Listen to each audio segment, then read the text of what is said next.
નમસ્કાર દર્શક મિત્રો, હું જાનવી નિમાવત अब तक બુલેટિનમાં આપનું સ્વાગત કરું છું। વિસ્તૃત સમાચારો જોતા પહેલા જોઈએ આજની મુખ્ય હેડલાઇન્સ। આરટીઈમાં પ્રવેશ માટે 2.35 લાખ પૈકી 20,000થી વધુ અરજીઓ અમાન્ય। રાજકોટ માર્કેટિંગ યાર્ડમાં ચણા અને ઘઉંની મબલખ આવક, 2050થી વધુ વાહનોની કતાર। વ્યાજદર સતત 7મી વખત યથાવત રાખતી રિઝર્વ બેંક। હવે જોઈએ સમાચાર વિગતવાર। રાઇટ ટુ એજ્યુકેશન એક્ટ અંતર્ગત ધોરણ 1માં પ્રવેશ માટે 2.35 લાખ જેટલી અરજીઓ શિક્ષણ વિભાગને મળી હતી। આ અરજીઓની ચકાસણી હાથ ધરવામાં આવ્યા બાદ 20,944 અરજીઓ અમાન્ય ઠરી છે, જેથી જે અરજીઓ અમાન્ય ઠરી છે તેના અરજદારો 6 એપ્રિલ સુધી ઓનલાઈન પોર્ટલ પર જઈને ખૂટતા ડોક્યુમેન્ટ અપલોડ કરી શકે તેવી વ્યવસ્થા કરવામાં આવી છે। ડોક્યુમેન્ટ અપલોડ કર્યા બાદ ફરીથી અરજીઓની ચકાસણી કરવામાં આવશે। આ કાર્યવાહી 8 એપ્રિલના રોજ પૂર્ણ થયા બાદ 15 એપ્રિલના રોજ પ્રવેશની ફાળવણી કરાશે। આરટીઈ અંતર્ગત રાજ્યની ખાનગી પ્રાથમિક શાળાઓમાં 25% પ્રમાણે ધોરણ 1માં નબળા અને વંચિત જૂથના બાળકોને પ્રવેશ આપવા 5 માર્ચના રોજ જાહેરાત બહાર પાડી પ્રવેશ પ્રક્રિયા શરૂ કરવામાં આવી હતી, જેમાં 2,35,387 ઓનલાઈન અરજીઓ વેબ પોર્ટલ પર મળી છે। માર્ચ એન્ડિંગની રજા ખુલ્યા બાદ માર્કેટિંગ યાર્ડમાં સતત જણસીની આવકનો વધારો થઈ રહ્યો છે, ત્યારે આજે સવારે ચણાની આવક 1 લાખ મણ તથા ઘઉંની આવક 1,70,000 મણ અને અન્ય જણસીઓના ભરેલા વાહનો અંદાજે 2,050થી વધુ વાહનોને માર્કેટ યાર્ડમાં ક્રમવાર પ્રવેશ આપી ચણા તથા ઘઉં તથા અન્ય જણસીઓની ઉતરાઈ કરવામાં આવી હતી તથા માર્કેટિંગ યાર્ડની બહાર 9 કિલોમીટરની લાઈન લાગી હતી। રાત્રિના 8 વાગ્યાથી સવારના 6 વાગ્યા સુધી પુષ્કળ પ્રમાણમાં આવક હતી। રાજકોટ માર્કેટ યાર્ડના ચેરમેન જયેશભાઈ બોગરા, ડિરેક્ટરો તેમજ સ્ટાફ દ્વારા આ ઉતરાઈની વ્યવસ્થા કરવામાં આવી હતી। અર્થતંત્ર હાલ ટનાટન સ્થિતિમાં છે। ફુગાવો પણ અંકુશમાં હોય મોનિટરી પોલિસીની બેઠકમાં વ્યાજદર યથાવત રાખવામાં આવ્યો છે, એટલે કે લોન ધારકોને કોઈ ફાયદો પણ થવાનો નથી અને કોઈ નુકસાન પણ થવાનું નથી। આજે શુક્રવારે રિઝર્વ બેંકના ગવર્નર શક્તિકાંત દાસ દ્વારા નવી નાણાકીય નીતિની જાહેરાત કરવામાં આવી છે, જેમાં રેપો રેટ યથાવત રાખવામાં આવ્યો છે। આ 7મી વખત છે જ્યારે રિઝર્વ બેંકે રેપો રેટમાં કોઈ ફેરફાર કર્યો નથી। છેલ્લી વખત ફેબ્રુઆરી 2023માં રેપો રેટમાં 0.25%નો વધારો કરવામાં આવ્યો હતો। વ્યાજદરોની સમીક્ષા કરવા માટે રિઝર્વ બેંકની એમપીસીની બેઠક 3 એપ્રિલથી 5 એપ્રિલની વચ્ચે યોજાઈ હતી, જેમાં 6 સભ્યોમાંથી 5 એમપીસીના બહુમતીના આધારે વ્યાજદરોમાં ફેરફાર નહીં કરવાનો નિર્ણય લીધો હતો। રાજકોટ મહાનગરપાલિકા સંચાલિત પ્રદ્યુમન પાર્ક ઝૂનો આધુનિક રીતે ઢબે વિકાસ કરવામાં આવી રહ્યો છે। ઝૂમાં જુદી જુદી 67 પ્રજાતિના 550થી વધુ પ્રાણી પક્ષીઓ પ્રદર્શિત કરવામાં આવી રહેલ છે। પ્રાણીઓને દર વર્ષે ઋતુ અનુસાર તંદુરસ્તી જળવાઈ રહે તેવી વ્યવસ્થા પણ કરવામાં આવે છે। ઉનાળાની ઋતુમાં શારીરિક તંદુરસ્તીમાં કોઈ વિપરીત અસર ન પડે તે માટે ખાસ તકેદારી રાખવામાં આવે છે। સિંહ, વાઘ, દીપડા માટે વિશાળ પિંજરાઓ બનાવવામાં આવે છે। પાંજરાઓની અંદર પોંડ અને વૃક્ષોની ડાળીમાં ફુવારા મૂકવામાં આવ્યા છે। પ્રાણીઓને ખોરાકમાં ORS અને મલ્ટીવિટામિન સપ્લાય કરવામાં આવતું હોય છે। જુદી જુદી પ્રકારના વાંદરાઓ માટે પાંજરાની અંદર પ્લાન્ટેશન કરવામાં આવ્યું છે। ડૉક્ટર RK હિરપરા, જૂ સુપ્રિન્ટેન્ડન્ટ, રાજકોટ જૂ। રાજકોટ મહાનગરપાલિકા સંચાલિત આ પ્રદ્યુમન પાર્ક જૂનો સેન્ટ્રલ જૂ ઓથોરિટીના નીતિ નિયમ મુજબ આધુનિક ઢબે વિકાસ કરવામાં આવી રહેલો છે। હાલ રાજકોટ જૂ ખાતે જુદી જુદી 67 પ્રજાતિઓના 550થી પણ વધારે પ્રાણી પક્ષીઓ પ્રદર્શિત કરવામાં આવી રહેલા છે। આ તમામ પ્રાણી પક્ષીઓને દર વર્ષે ઋતુ અનુસાર વન્ય પ્રાણીઓની તંદુરસ્તી જળવાઈ રહે અને ઋતુની કોઈ આડઅસર ન થાય તે માટે વન્ય પ્રાણીઓની પ્રકૃતિને ધ્યાનમાં રાખી જુદા જુદા વન્ય પ્રાણીઓ માટે જુદી જુદી વ્યવસ્થા કરવામાં આવતી હોય છે। અત્યારે ઉનાળાની ઋતુ ચાલે છે, ખૂબ જ ગરમી પડી રહી હોય છે। આ દરમિયાન વન્ય પ્રાણીઓની શારીરિક એના તંદુરસ્તી ઉપર કોઈ વિપરીત અસર ન પડે તે માટે ખાસ તકેદારી રાખવામાં આવતી હોય છે, જેમાં બિગ કાર્નિવોરસ જેમાં સિંહ, વાઘ, દીપડાનો સમાવેશ થતો હોય છે। આ બિલાડી કુળના વિશાળ કદના પ્રાણીઓ માટે વિશાળ પાંજરાઓ બનાવવામાં આવેલા છે। આ પાંજરાઓની અંદર ખૂબ જ જંગલ સ્વરૂપે પ્લાન્ટેશન કરવામાં આવેલું છે અને ખાસ પ્રકારના હટ પણ બનાવવામાં આવેલા છે, જેથી પ્રાણીઓ તડકાના સમયે હટમાં બેસી અને પોતાનું ટેમ્પરેચર મેન્ટેન કરતા હોય છે। આ ઉપરાંત આ મોટા પિંજરાની અંદર મોટા મોટા પોન્ડ પણ બનાવવામાં આવેલા છે અને સાથે સાથે જે જંગલ સ્વરૂપે જે પ્લાન્ટેશન કરવામાં આવેલું છે, જે પ્લાન્ટેશનની ડાળીઓ ઉપર ડ્રીપ ઇરિગેશન સિસ્ટમથી સતત પાણી છંટકાવ કરવામાં આવેલા છે અને રાત્રિ દરમિયાન આ પ્રાણીઓને નાઇટ શેલ્ટરમાં લેવામાં આવતા હોય છે અને નાઇટ શેલ્ટરની અંદર પણ ખાસ પંખાની વ્યવસ્થા કરવામાં આવતી હોય છે. આ ઉપરાંત આવા પ્રાણીઓના પાણીની અંદર જે મનુષ્યની અંદર માણસોની અંદર ORS જે છે ડિહાઇડ્રેશન ન થાય, ડાયરિયા ન થાય તે માટે ખાસ ORS અને મલ્ટીવિટામિન્સ પણ સપ્લાય કરવામાં આવતું હોય છે. આ ઉપરાંત હું પ્રાઇમેટ કુળના પ્રાણીઓની વાત કરું, જેમાં જુદી જુદી પ્રકારના વાંદરાઓનો સમાવેશ થાય છે. આ વાંદરાઓના વિશાળ પાંજરાની અંદર પણ અમે પ્લાન્ટેશન કરવામાં આવેલું છે, હટ મૂકવામાં આવેલી છે અને ખોરાક માટે એ જે ફ્રૂટ ખાતા હોય છે એ ફ્રૂટના ખાસ કરીને નાના નાના પીસીસ બનાવી અને ફ્રૂટ કેન્ડીના રૂપમાં જ્યારે ખૂબ જ ગરમી હોય ત્યારે એને આપવામાં આવતી હોય છે. એટલે આ સમય દરમિયાન વાંદરાઓ પણ ખૂબ જ એક્ટિવ હોય છે અને ફ્રૂટ કેન્ડી ખાતા જોઈ અને મુલાકાતીઓ પણ ખૂબ જ આનંદિત થતા હોય છે. આ ઉપરાંત પક્ષીની વાત કરું તો જુદી જુદી પ્રજાતિઓના પક્ષીઓ માટે જુદા જુદા પાંજરાઓ બનાવવામાં આવેલા છે અને આ પાંજરાઓને ખાસ કરીને સૂકા ઘાસથી ઢાંકી દેવામાં આવેલા છે અને એની અંદર બેસવા માટે પણ જુદા જુદા નેસ્ટ બોક્સ મૂકવામાં આવેલા છે અને દરેક પક્ષીઓના પાંજરાની અંદર ફોગર સિસ્ટમ રાખવામાં આવેલી છે, જેથી કરીને આજુબાજુનું વાતાવરણ ખૂબ જ ઠંડુ રહેતું હોય છે. હરણકુળની વાત કરું તો જુદા જુદા પ્રકારના હરણકુળના વિશાળ પાંજરાઓની અંદર ખૂબ જ પ્લાન્ટેશન કરવામાં આવેલું છે અને સતત આ આજુબાજુનો વિસ્તાર જે છે એ પાણીથી ઠંડો રાખવામાં આવતો હોય છે, જેથી કરીને પ્રાણીઓની તંદુરસ્તી ઉપર કોઈ આડઅસર ન થાય. દર વર્ષે રાજકોટ ઝૂ ખાતે ઓન એન એવરેજ 7 લાખથી પણ વાર્ષિક મુલાકાતીઓ આવતા હોય છે, જેમાં રવિવારના દિવસે 4 થી 5 હજાર મુલાકાતીઓ આવતા હોય છે. રાજકોટમાં આપણે બુધવારના દિવસે જ્યારે આપણા કારખાનાને બંધ હોય છે ત્યારે 2500 થી 3000 મુલાકાતીઓ આવતા હોય છે અને બાકીના દિવસોની અંદર 1000 થી 1500 મુલાકાતીઓ મુલાકાતે આવતા હોય છે.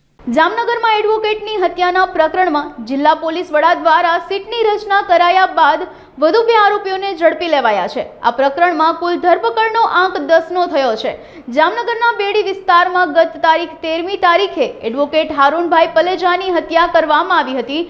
મૃતકના ભત્રીજા નૂર મહમદ પલેજાએ સાયચા ગેંગના 15 શખ્સ સામે ફરિયાદ નોંધાવી હતી.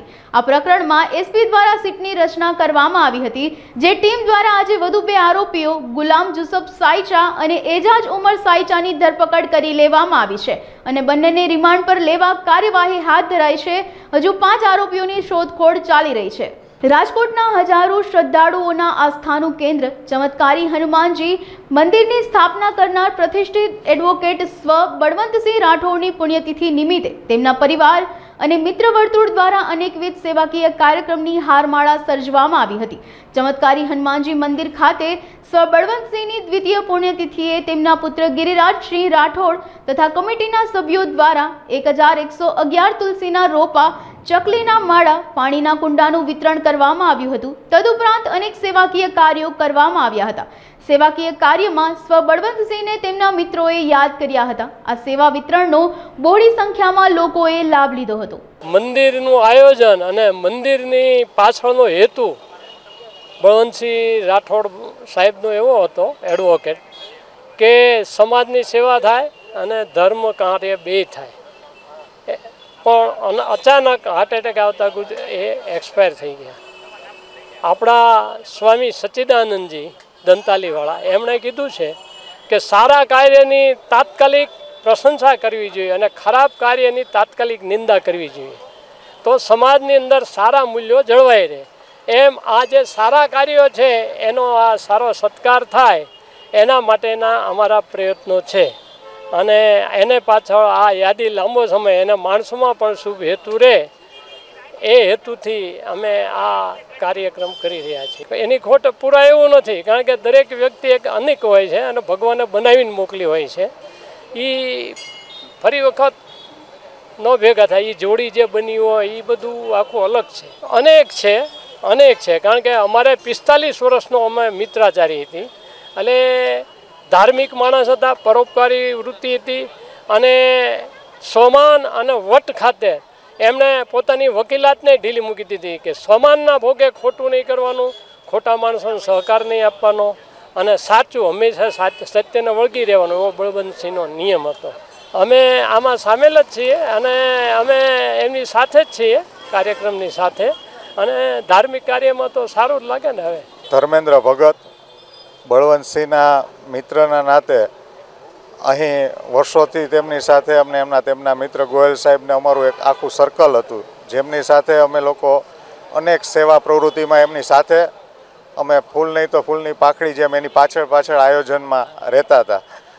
પણ આ મંદિર ચમત્કારિક હનુમાનજીના સ્થાપક તેઓ અહીં એમને નાની દેરીથી લઈ અને આ મંદિર શિખરબંધ હનુમાનજી મંદિર, અમારું મહાદેવનું મંદિર, એમની પ્રેરણા શનિદેવનું મંદિર અને અત્યારે રાજકોટની એક આસ્થાનું પ્રતીક છે.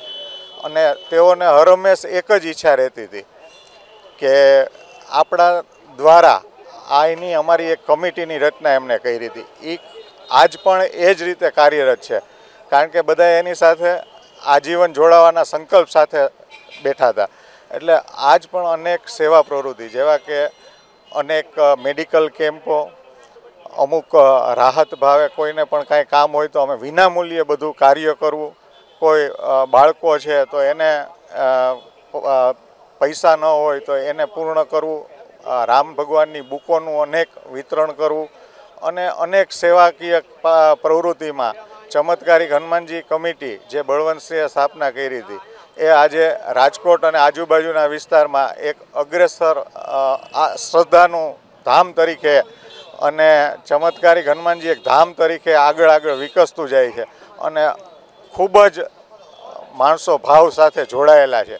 અહીંના આજુબાજુના ખૂબ ઝાઝો વર્ગ અને શનિવારે અહીંયા 4,000 થી 5,000 માણસો દર્શન કરે, 1,500-2,000 માણસો પ્રસાદનો લાભ લે. દર શનિવારે અહીં જે અમને ચણાથી ચાલુ કરી અને આજે તેઓ હતા ત્યારથી અમને સંપૂર્ણ ભોજન, એટલે બાળકો, મજૂરો અને સેવાભાવીઓને આજની તારીખે શનિવારે અમે અમારી ટીમ, અમારા નીરુભા વાઘેલા, એમના દીકરા ગિરિરાજસિંહ એ પણ ખૂબ આયોજનમાં સાથ આપી અને આખી અમારી કમિટી ખૂબ આનંદપૂર્વક આ આયોજનને અમે પાર પાડી છે. એટલે અમે કોઈ દિવસ, આજે તો એમની તિથિ છે પણ અમારી ત્યાં રોજ એવું જ આયોજન હોય છે કે અમે કોઈ દી વિસરી ન શકાય અને એને જે પ્રેરણા આપી છે એ મુજબ અનેક સારા કાર્યો થાય છે. અને આપ પણ ક્યારેક બધા અહીંયા આવો ત્યારે એ લાભ રહેતા રહેજો એવી વિનંતી કરીએ છીએ. અને અમે ન ભૂલાય પણ એમના ખૂબ એમને જ્યાં હશે એમનો દેહ અને અમારી ઉપર આનંદની લાગણી થતી હશે કે એમને જે કાર્ય અમને સોંપેલું છે એ અમારી આખી ટીમ ખૂબ શ્રદ્ધાથી કરી રહ્યા છે. મારું નામ ગિરિરાજસિંહ બળવંતસિંહ રાઠોડ. આજે મારા પિતાશ્રીની બીજી પૂર્ણતિથિ નિમિત્તે આજે ચમત્કારિક હનુમાનજી મંદિર કમિટીના તમામ સભ્યો અને મંદિરના અમારા ગિરિબાપુ પૂજારી બધાના પ્રયત્ન સાથે અમે આજે સવારથી જ એમની તિથિ નિમિત્તે 1111 તુલસી માતાજીના રોપાનું વિતરણ, 1111 ચકલીના માળાનું વિતરણ તેમજ 1111 પાણીના કુંડાનું વિતરણ તેમજ બપોરે સદભાવના વૃદ્ધાશ્રમ ખાતે વૃદ્ધોને મિષ્ટ ભોજન અને સાંજે ગોવિંદાશ્રમ ગૌશાળા જે છે ત્યાં આપણે ગાયોની નિરણનું કરી અને આજનો દિવસ સેવા કાર્યમાં જોડાશું. અમે બધા મિત્રોને બધા અમે પપ્પા તો સેવા છેલ્લા ઘણા વર્ષોથી પપ્પાએ મંદિરમાં જ પોતાનું સેવા કાર્ય, એટલે કહો ને કે તમે એમને પોતાનું જીવન છેલ્લે જ્યાં સુધી જીવા ત્યાં સુધી અને એના પ્રાણ પણ છેલ્લે અહીંયા મંદિરમાં જ સવારની આરતીમાં છૂટ્યા હતા. તો અમે એમના સેવા કાર્યના પથે અમે ધીમે ધીમે ચાલી રહ્યા છીએ અને ઈશ્વર પાસે એવી પ્રાર્થના કરી છે ચમત્કારિક દાદા પાસે કે અમને એમાં આગળ ને આગળ વધારે.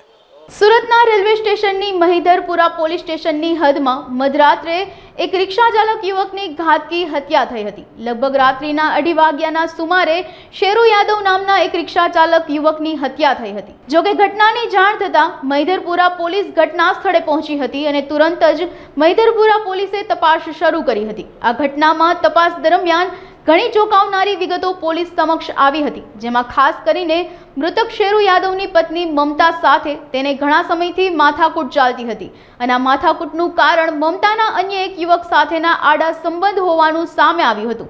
જોકે પોલીસે તુરંત જ દિશામાં તપાસ હાથ ધરી હતી અને આસપાસના વિસ્તારના સીસીટીવી ફૂટેજના આધારે જે તપાસ ચાલી રહી હતી, સીસીટીવીમાં મૃતકની પત્ની એટલે કે મમતા યાદવ હત્યા કરીને કોઈ ટ્રેન મારફત વલસાડ જતી રહી હોવાની વિગતો મળી છે. આજ રોજ મહિધરપુરા પોલીસ સ્ટેશન ખાતે IPC 302 મુજબ એક મર્ડરનો ગુનો દાખલ થયેલ છે, જેમાં મરણ જનારનું નામ છે શેરુ ભવાની નામ યાદવ, જે ભરથાણા સુરતનો રહેવાસી છે અને એની ઉંમર 37 વર્ષ હતી. પોલીસે મેજરપુરા પોલીસની ડિસ્ટાફ ટીમે ગણતરીના કલાકોમાં મરણ અને હત્યાની અંદર સામેલ 2 વ્યક્તિઓની ધરપકડ કરેલ છે. આની અંદર જે મરણ જનાર વ્યક્તિ છે તેની વાઈફ દ્વારા અને એ વાઈફનો એક ઈસમ જોડે અફેર ચાલતું હોવાના લીધે બંને ભેગા થઈને આ ઈસમની હત્યા કરેલી હતી. બનાવનું મેઇન કારણ એટલું હતું, જે પ્રાથમિક પૂછપરછમાં ધ્યાને આવેલું હતું કે આ મરણ જનારની વાઈફ અને જે ઈસમ છે એ બંને વચ્ચે 6-1 મહિનાથી અફેર ચાલતું હતું, જેની જાણકારી આ મરણ જનારને ખબર પડેલી હોવાથી પતિ પત્ની વચ્ચે ઝઘડો ચાલતો હતો, જેથી તેની પત્નીએ તેના પ્રેમી સાથે મળીને આનું મર્ડર કરેલું હતું. જામનગરમાં રાજપૂત સમાજ દ્વારા ભાજપના નેતા અને રાજકોટ લોકસભાના ઉમેદવાર પરસોત્તમ રૂપાલાનો વિરોધ હજુ પણ યથાવત રાખવામાં આવ્યો છે. મોટી સંખ્યામાં રાજપૂત સમાજ એકત્રિત થઈ શરૂ સેક્શન રોડ પર આવેલ જિલ્લા કલેક્ટર કચેરી ખાતે આવેદનપત્ર પાઠવી આ મામલે પોતાનો વિરોધ રજૂ કર્યો હતો. મોટી સંખ્યામાં રાજપૂત સમાજની મહિલાઓએ સૂત્રોચ્ચાર કરી વિરોધ દર્શાવ્યો હતો. પરસોત્તમ રૂપાલાની ટિકિટ આપવામાં આવશે તો ઉગ્ર આંદોલનની ચીમકી ઉચ્ચારી હતી. પરસોત્તમભાઈ રૂપાલાએ પોતાનું નિવેદનમાં એવું આપ્યું છે, જેથી કરીને અમારા તમામ ક્ષત્રિય બહેનોની લાગણી દુભાઈ છે અને લાગણીમાં રોષ પ્રગટે છે. તો અમે સમગ્ર જામનગરના ક્ષત્રિય બહેનો આજે કલેક્ટર સાહેબને આવેદનપત્ર આપીને અમારી રોષની લાગણી વ્યક્ત કરીએ છીએ. અને અમારી મુખ્ય માંગણી એક જ છે, જે સંકલન સમિતિએ કહ્યું છે કે રૂપાલાભાઈની ટિકિટ રદ કરો. જો ટિકિટ રદ નહીં થાય તો અમારા ક્ષત્રિય સમાજ દ્વારા જે વિવિધ કાર્યક્રમો થશે ને જેનો બહિષ્કાર થશે ને સત્યાગ્રહ થશે, તો એમાં પણ અમારો પૂરતો સમાજ સાથે છે. અને એ છતાંય પણ જો ટિકિટ રદ નહીં થાય તો પૂરા ભારતના ક્ષત્રિય સમાજો ભાજપ સરકારનો બહિષ્કાર કરશે અને અન્ય પક્ષને સમર્થન આપશે. જેમાં અમે સંકલન સમિતિ જે પક્ષ માન્ય કરશે એને અમે સમર્થન આપશું. જય માતાજી. આજનું કોઈ કાર્યક્રમ નથી, આજનો રૂપાલાની ટિકિટ રદ થાય એ માટે અમે આ કર્યું છે. અત્યારે અમારી ક્ષત્રિયનો 2000 ઉપર વ્યક્તિ થઈ અને આવેદનપત્ર દેવા આવ્યું છે. આમાં કોઈ નિર્ણય નહીં લે તો સરકારને ભારે પડશે વસ્તુ. આજે અમે જામનગર ખાતે જિલ્લા સેવા સદને આવેદનપત્ર આપવા આવ્યા છીએ કે રૂપાલાની ટિકિટ રાજકોટમાંથી રદ કરો. જે પ્રોગ્રામ કે જે ગામડે તાલુકા લેવલે અને અલગ અલગ શહેરોમાં થઈ રહ્યા છે, આ જામનગરમાં કર્યો છે અને ધીમે ધીમે દરેક નાના લેવલે પણ આજ હવે અમે અમારા પ્રોગ્રામ આગળ વધારીશું. અત્યાર સુધી અમે બહુ રાહ જોઈ, તમને ઘણો સમય આપી દીધો, પણ એવું લાગે છે કે તમને કદાચ હવે આ સમાજની રોષતાથી કંઈ ફરક નથી પડી રહ્યો. એટલે હવે અમારે પણ ધીમે ધીમે અમારા ગુણો કે ક્ષત્રિય તરીકે અમે શું કરી શકીએ છીએ તમને બતાવવું પડશે. માફ કરજો, અત્યાર સુધી અમે તમને બહુ સહકાર આપ્યો છે. અમે જે કર્યું એ છાતી ઠોકીને કર્યું છે અને તમારી સામે જ કર્યું છે. લાખોની સંખ્યામાં જનમેદની હાજર હોય છે અને સંમેલનો કર્યા છે. પણ એવું કહેવાય છે કે જ્યારે તમે રણ મેદાનમાં ઉતરો તો તમારી રણનીતિ બતાવવાની હોતી નથી. એટલે અમે પણ હવે આગામી જે પ્રોગ્રામ કરશું, જે પણ કાર્યક્રમો આપશું એ તમને જોવા મળી જશે. અમે હવે રણનીતિ ખુલ્લી નહીં કરીએ. લાખોની સંખ્યામાં તમે જોઈ શકો છો, લાખોની સંખ્યામાં લોકો અમારી સાથે છે. હજારોની સંખ્યામાં અમારી ક્ષત્રિયાણી બહેનો બારે આપ એનો અવાજ સાંભળી શકો છો. કારણ કે આજે એનો રોષ છે, તમે જે અપમાન કર્યું છે આજે એનો રોષ છે. તમે હજી સુધી અમને સાંભળી નથી રહ્યા, એનો રોષ છે. તો આ રોષ દર્શાવવા માટે આજે અમે કલેક્ટર કચેરી આવ્યા છીએ આવેદનપત્ર દેવા માટે કે રૂપાલાને અહીંથી હટાવો. હવે બહુ થઈ ગયું. અમે તમને બહુ રિક્વેસ્ટ કરી, પ્લીઝ આપ સાંભળી લ્યો તો સારું છે. હજી અમે આ જ શબ્દ ઉચ્ચારીએ છીએ, પણ મને એવું લાગે છે કે હવે આનાથી આગળ જવું પડશે એવું લાગી રહ્યું છે. ઉપલેટામાં ક્ષત્રિય સંકલન સમિતિ દ્વારા પરસોત્તમ રૂપાલાના વિરોધમાં મામલતદારને આવેદનપત્ર આપવામાં આવ્યું હતું. મામલતદાર કચેરી ખાતે સૂત્રોચ્ચાર સાથે બહોળી સંખ્યામાં રાજપૂત સમાજના આગેવાનો, અગ્રણીઓ અને વડીલો જોડાયા હતા. પરસોત્તમ રૂપાલાની ટિકિટ રદ કરવામાં આવે તેવી માંગ સાથે રાજપૂત સમાજના લોકો એકત્રિત થયા હતા. મારું નામ ધર્મેન્દ્રસિંહ વાઘેલા. હું એક નાના ગામમાંથી આવું છું. રાજપૂત સમાજ પ્રત્યે આન બાન શાન સાથે મારા સમાજનું મને ખૂબ જ મહત્વ છે. આજે મુરબ્બી શ્રી પુરુષોત્તમભાઈ રૂપાલા રાજપૂત સમાજ વિશે, રાજપૂતના અમારા માતા બહેનો વિશે જે અભદ્ર ટિપ્પણી કરી છે એ માત્ર વખોડવાને લાયક નથી. રાજપૂત સમાજ માટે આન બાન અને શાનનો પ્રશ્ન છે. આવા એલફેલ નિવેદનો આપી જ્ઞાતિ અને જાતિ વચ્ચે ભેદભાવ કરી અને એની જે કાંઈ મનસા હોય એ મનસા અમે એને કોઈ પણ જ્ઞાતિ જાતિમાં વેચાવી અને એની મનસા અમે સાબિત નહીં થવા દઈ. અમારો રાજપૂત સમાજની એક જ માંગ છે, પરસોત્તમ રૂપાલાની ટિકિટ રદ કરો. એના સિવાય તમે ગમે એને આપો, રાજપૂત સમાજને, ક્ષત્રિય સમાજને શિરોમાન્ય છે.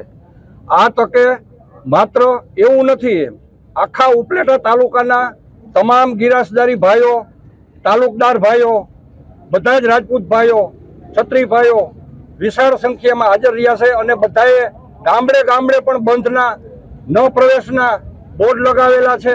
છતાં પણ જો આ લોકોની ટિકિટ રદ નહીં કરવામાં આવે તો ક્ષત્રિયને સાજે એવી રીતનું ભવિષ્યમાં અમે આંદોલન કરતા પણ અચકાઈશું નહીં. અમારી પેઢીઓએ ના અનુભવ ઉપરથી અમે પણ મહેસૂસ કરેલું છે. વાત એક કરે છે કે માફી આપી દો, માફી આપી દો. ક્ષત્રિય સમાજ વિશાળ ભાવનાવાળો હોય છે. 100% ક્ષત્રિય સમાજ વિશાળ ભાવનાવાળો છે, હતો અને રહેશે. પણ જૂના ઇતિહાસ ઉપરથી અમને પણ અનુભવ છે, જ્યારે જ્યારે માફી આપી છે ત્યારે ત્યારે રાજપૂતો માથે વધારે આક્રમણો થયા છે. એના દાખલા પણ ઇતિહાસમાં ઘણા છે. એટલે ઇતિહાસનો બોધપાઠ લઈને પણ અમારે માફી આપવાનો સવાલ નથી. એટલે સમય સૂચકતા જોઈ પરસોત્તમભાઈ સારી રીતે એની રીતે માનભેર ટિકિટ પાછી ખેંચી લે. એને કોઈને એની પાર્ટીને પ્રોબ્લેમ ના આવે ને રાજપૂત સમાજને પ્રોબ્લેમ ના આવે, આવી અમારી તમામ રાજપૂત ભાઈઓની, માતાઓની, બહેનોની અને યુવાનોની માગણી છે. હું જયદેવ સિવાળા ગધેથળ. રાજપૂત સમાજ માટે અન્યાય થયો છે. પરસોત્તમ રૂપાલા એક સભાની અંદર અમારા ક્ષત્રિય સમાજનો ઉજળો ઇતિહાસ હોય એને કલંકિત કરવા માટે એને એવા શબ્દો કાઢ્યા. અમારી એ માગ હોય કે પરસોત્તમ રૂપાલાની દાવેદારી રદ થાય. બસ અમે કોઈ બીજી જ્ઞાતિની કોઈ વિરોધ નથી કરતા. બસ એક પરસોત્તમ રૂપાલા એની દાવેદારી ના થાય, રદ થાય. બીજા નંબરની વાત એ કે રાજપૂત સમાજ આજે એટલો ઉજળો ઇતિહાસ છે કે એમને 560 રજવાડા આપી દીધા હોય તો આ તો અમારા માટે કાંઈ ના કહેવાય. અને અમારી એક વસ્તુ એવી હોય છે, અમારી બહેનો દીકરીઓ એની ઇજ્જત તો અમારે એટલી બધી હોય છે કે અમે એના થકી ઉજળા હોય નારીથી. તો આજે એનું અપમાન થયું છે તો અમે આ જરી કંઈ સહન ન કરી લઈ. અને અમે એવું વિચારીએ છીએ કે આ સરકાર ભારતની અંદર એક રૂપાલા માટે જ હાલતી હોય છે. આજે 15 દિવસથી અમારો સમાજ આ લડતર આપે છે તો એનો કોઈ ન્યાય નથી આપતા. અને એ પરસોત્તમ રૂપાલાની દાવેદારી અગટ રાખવા માટેના સરકાર પ્રયત્ન કરે. રાજપૂત સમાજ હિસાબ કરો તો ભારતની અંદર 22 કરોડ રાજપૂત સમાજ છે અને આનો પડઘો એક રાજ્યની અંદર પડવાનો છે. એક રાજ્યની અંદર જ્યાં જ્યાં ભાજપ સરકારની જે કાંઈ સીટો હશે ત્યાં અસર કરશે અને કાયમીને માટે આ સરકાર સામે ક્ષત્રિયો વિરોધમાં રહેશે. આ બાબતમાં અમારો વિરોધ છે. પરસોત્તમ રૂપાલાની દાવેદારી નાબૂદ થાય. કારણ અમારા સમાજને કલંકિત કર્યો છે એવા શબ્દો બોલીને. આજે અમારો સમાજ બીજા સમાજને કાયમી માટે રક્ષણ કરતો સમાજ હોય. જ્યાં ત્યાં કઈ મુશ્કેલી પડી હોય અન્ય જ્ઞાતિને, તે રાજપૂત સમાજ આગળ હોય છે. રાજપૂત સમાજોએ બલિદાન દીધા છે કાયમી માટે. હિન્દુ ધર્મ બચાવવા માટે રાજપૂત સમાજનો ભોગ છે. મહારાણા પ્રતાપ હોય, શિવાજી મહારાજ હોય, પૃથ્વીરાજ ચૌહાણ હોય, આ બધાએ બલિદાન દીધા છે. એને કલંકિત કરવા આ સહન આ રાજપૂત સમાજ ન કરીએ અને કરીએ તો પણ અમારા સમાજનું અપમાન થાય. હવે રહી વાત અમારે એ કે જો રૂપાલાની ટિકિટ રદ નહીં થાય તો આજે અસ્તિત્વનો સવાલ એ થશે. બે બાબતથી અમારી ઇજ્જત જાય છે. એક તો પેલા એ શબ્દ બોલ્યા એમાં અમારી ઇજ્જત ગઈ છે અને રહી વાત હવે અમે રાજપૂત સમાજનો પ્રતિષ્ઠાનો સવાલ આવ્યો છે. આ ટિકિટ રદ ના થાય એટલે અમારે રાજપૂત સમાજનો અસ્તિત્વનો સવાલ છે. એટલે તમામ રાજપૂત સમાજ આમાં કોઈ ભાજપ, કોંગ્રેસ કે અન્ય કોઈ વસ્તુ નહીં આવે. સમાજ એક થઈ અને આનો જવાબ આપવાના છે. સુરતના ખટોદરા પોલીસ સ્ટેશન હદ વિસ્તારમાંથી પાલિકાના ખુલ્લા મેદાનમાંથી એક અજાણ્યા ઇસમની લાશ મળી આવી હતી.